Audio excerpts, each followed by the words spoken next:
India में कितने type के लोकोमोटिव्स हैं? ऑफ कोर्स बहुत टाइप के, लेकिन मेनली लोकोमोटिव दो टाइप के होते हैं, एक डीजल लोकोमोटिव और दूसरा इलेक्ट्रिक लोकोमोटिव।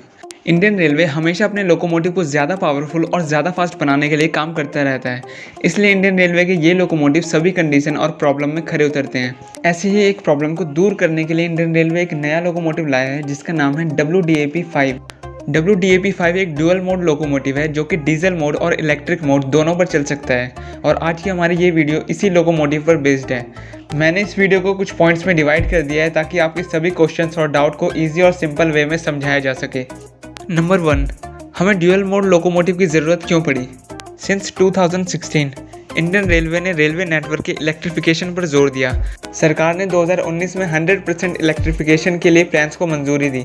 अब तक इंडियन रेलवे ने 39,866 RKM का इलेक्ट्रिफिकेशन किया है जो कि टोटल रूट किलोमीटर का लगभग 63% है।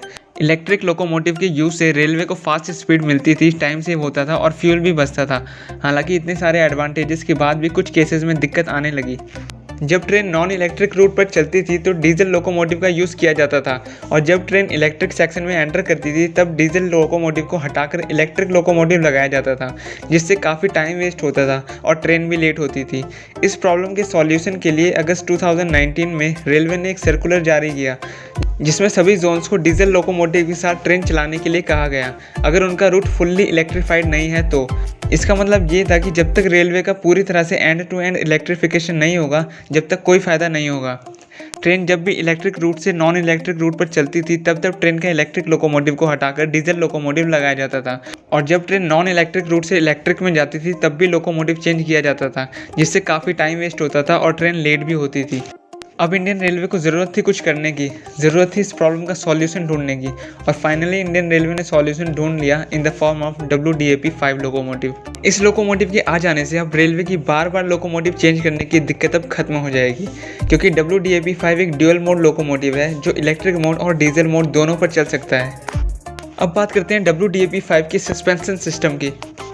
WDAP-5 लोकोमोटिव इंडियन रेलवे ने BLW यानी बनारस लोकोमोटिव वर्क्स में बनाया है। WDAP-5 में W से वाइड गेज, D से डीजल, A से AC ट्रैक्शन और P से पैसेंजर ऑपरेशन। ये लोकोमोटिव इलेक्ट्रिक मोड में 5500 की हॉर्स पावर और डीजल मोड में 4500 की हॉर्स पावर डिलीवर कर सकता है।